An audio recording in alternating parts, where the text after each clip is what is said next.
Local গেলে 100, যাওয়া 100, আসা 100, 200। হ্যাঁ হ্যাঁ এবং আমরা আছি আনোয়ারার দিকে এবং যাব আমরা হচ্ছে পতেঙ্গা সি বিচের দিকে। হচ্ছে টানেলের রাস্তা, এই রাস্তাটা দিয়ে টানেলে যাওয়া যাবে। সো ওয়েলকাম গাইস, আমার একটা নতুন ভিডিওতে আপনাকে স্বাগতম। তো আমরা আজকে আছি চট্টগ্রামে হচ্ছে কর্ণফুলী টানেলের এদিকে, এবং আমরা এখান থেকে গাড়ি নিব। আমরা এখন আছি আনোয়ারার দিকে। আনোয়ারা থেকে আমরা যাবো হচ্ছে পতেঙ্গা সি বিচের দিকে। তো এখান থেকে আমরা হচ্ছে গাড়ি নিব। গাড়িতে করে আমরা কর্ণফুলী টানেলের ভিতরে ঢুকবো, যেটার গভীরতা হচ্ছে 150 মিটার নিচে, মাটি থেকে 150 মিটার নিচে। এবং এখানে হচ্ছে দুই চাকা তিন চাকা কিন্তু নট অ্যালাউ। এখান থেকে আমাদেরকে গাড়ি নিতে হবে, বাসে বা হাইসে বা প্রাইভেট কারে করে যাইতে হবে। তো আমরা এখন আছি আনোয়ারার দিকে। আর আপনাদেরকে যদি একটু রাস্তার ভিউটা দেখাই, অসাধারণ সুন্দর। দেখেন এই যে রাস্তার ভিউটা, এটা হচ্ছে একদম মনে হচ্ছে যে ইউরোপ কোনো কান্ট্রিতে আমরা আছি, এত সুন্দর ভিউজ। তো আপনাদেরকে আমি আজকে দেখাবো যে কর্ণফুলী টানেলের ভিতর দিয়ে কিভাবে যায়। তো আমার এটা একটা নতুন স্বপ্ন, আপনার একটা স্বপ্ন পূরণ হবে যে আমি অনেকবার পানির উপর দিয়ে গেছি, কিন্তু মাটির নিচ দিয়ে যাওয়া হয় নাই। বাবা, এখানে কর্ণফুলী টানেলে যাওয়ার গাড়ি কোথায় পাওয়া যাবে? এটা বাস ভাড়া কত? 50 টাকা। 50 টাকা, আচ্ছা। বাস ভাড়া কিন্তু এখান থেকে 50 টাকা নিবে। 50 টাকা দিলে আপনাকে ভিতরে নিয়ে যাবে। এবং আইস করা যাবে কিনা দেখি। গাড়ি কিন্তু এখান থেকে নিতে হবে। আর এই রাস্তাটা চলে গেছে শহরের দিকে। এটা শহরের দিকে যাবে, এটা হচ্ছে এই পাশে চলে গেছে। আর এই রাস্তাটা দিয়ে আমাদেরকে কর্ণফুলী টানেলের ভিতরে যেতে হবে। এই রাস্তাটা দিয়ে আমরা যাবো হচ্ছে কর্ণফুলী টানেলে। ভাই, সি বিচে হাইস কত? হাইস গেলে আপনার 1200 টাকা, রিজার্ভ গেলে। আর লোকাল গেলে 100 টাকা। লোকাল গেলে 100, যাওয়া 100, আসা 100, 200। হ্যাঁ হ্যাঁ এটাকে পুরা ফুল হইতে হবে? রিজার্ভ গেলে ফুল লাগবে না, লোকাল গেলে ফুল রিজার্ভ লাগবে। তো যাওয়া যাবে। 10 জন নিতে হবে। এখন কি 10 জন হবে, তারপর এটা যাওয়া যাবে নাকি? তো এরকম হাইস গুলাতে গেলে আপনাদের ভাড়া পড়বে যাওয়া 100, আসা 100। হ্যাঁ, এগুলোও সেম। প্রাইভেট কারটাও সেম? প্রাইভেট কার কত? 1200 হয়ে যাবে। যাওয়া আসা এটা 1200। 5 জন যাবে 1200, 5 জন নিয়ে যাবে। 5 জন গেলেও 1200। তো প্রাইভেট কারে 5 জন গেলেও 1200 টাকা। আর একাই গেলেও 1200 টাকা রিজার্ভ করে গেল। তো এখানে কর্ণফুলী টানেলে সিএনজি বা মোটরসাইকেল কিন্তু নট অ্যালাউ। এখানে শুধুমাত্র 4 চাকায় যায়। তো আমরা দেখি যাই কি পাই। এরকম বাসগুলা চলে যাচ্ছে। এই বাসগুলা হচ্ছে জনপ্রতি 50 টাকা করে নিয়ে যাবে এবং 50 টাকা করে নিয়ে আসবে। তো আমরা যাব হচ্ছে এই হাইসটাতে করে, এটাতে শেয়ারিং এ যাব, জনপ্রতি 100 টাকা করে।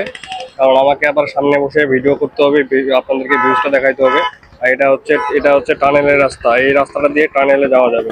আর এরকম প্রাইভেট কারগুলো যদি নিতে চান, তাহলে হচ্ছে ওই 1200 টাকায় হচ্ছে পড়বে। এই প্রাইভেট কারগুলো কিন্তু 1200 টাকায় পড়বে হচ্ছে রিজার্ভ যদি নিতে চান।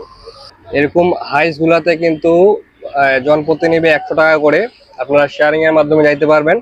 এবং আমরা আছি আনোয়ারার দিকে এবং যাব আমরা হচ্ছে পতেঙ্গা সি বিচের দিকে, এবং ওদিকে আমরা সি বিচটাও ঘুরবো, তারপর আবার ফেরত আসবো। তো আমরা এখন যাব হচ্ছে টানেলের ভিতরে।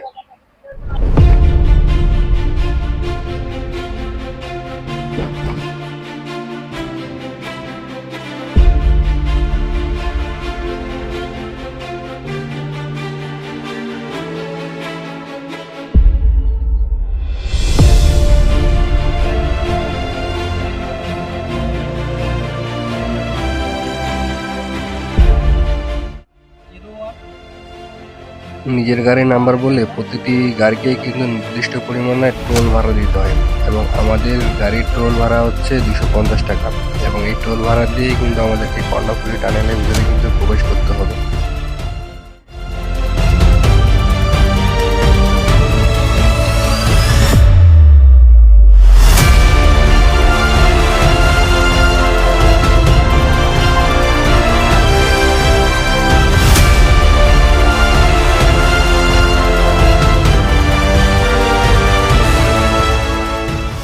আমরা এখন প্রবেশ করতে যাচ্ছি কর্ণফুলী টানেলের ভিতরে, যার আনুষ্ঠানিক নাম ছিল বঙ্গবন্ধু শেখ মুজিবুর রহমান টানেল। এটি কিন্তু দক্ষিণ এশিয়ার সর্বপ্রথম এবং সর্ববৃহৎ নদীর তলদেশে নির্মিত সড়ক বা টানেল। এটি চট্টগ্রাম শহরের 2 তীরকে সংযুক্ত করেছে এবং এর দৈর্ঘ্য প্রায় 3.4 কিলোমিটার। এটি কিন্তু চট্টগ্রাম শহরের পতেঙ্গার দিক থেকে কর্ণফুলী নদীর নিচ দিয়ে কিন্তু আনোয়ারা পর্যন্ত এই টানেলটি কিন্তু অবস্থিত। চট্টগ্রাম শহরে যানজট কমানোর জন্য এবং দক্ষিণ চট্টগ্রাম ও নগরীর দ্রুত যোগাযোগ ব্যবস্থা, শিল্প ও বন্দর কেন্দ্রিক উন্নয়নের লক্ষ্যে কিন্তু এই টানেলের মূল লক্ষ্য। আমরা কিন্তু আস্তে আস্তে টানেলের ভিতর দিয়ে নদীর তলদেশে চলে যাচ্ছি এবং যতই নদীর তলদেশে যাবেন তত কিন্তু আপনার অক্সিজেন স্বল্পতা দেখা দিতে পারে, কারণ যেহেতু নদীর তলদেশে হচ্ছে এটা অবস্থিত এবং আমরা 150 মিটার ভিতরে ঢুকে যাচ্ছি। আমরা যখন নদীর তলদেশে ভ্রমণ করছি তখন আমাদের উপর দিয়ে কিন্তু অনেক রকমের লঞ্চ, স্টিমার এবং কি স্পিডবোট ভেসে যাচ্ছে, যেটা আমরা বুঝতেও পারতেছি না। এবং টানেলের ভিতরের এত সুন্দর লাইটিং এবং পরিবেশটা দেখে আমার মন মুগ্ধ হয়ে গেছে। আসলে আমি যদি এই ভ্রমণটা না করতাম তাহলে বুঝতে পারতাম না বাংলাদেশে এত সুন্দর সুন্দর জায়গা আছে। একটা সময় ছিল যখন আমাদের বাংলাদেশে সবাই বলতো যে দেখার মতো কিছুই নেই, কিন্তু এখন আমাদের বাংলাদেশে অনেক কিছু আছে যেটা আমরা চোখ দিয়ে দেখতে পারি এবং উপলব্ধি করতে পারি। পুরা টানেলটা আমাদের ভ্রমণ করতে মোটামুটি 3 থেকে 4 মিনিট সময় লাগবে। 3.4 কিলোমিটার দৈর্ঘ্যের এই টানেলটি দেখতে অনেক সুন্দর এবং আমরা আস্তে আস্তে কিন্তু বাইরের পথে চলে আসতেছি এবং সাদা আলো দেখে বোঝা যাচ্ছে যে আমরা বের হয়ে যাচ্ছি কিন্তু টানেল থেকে।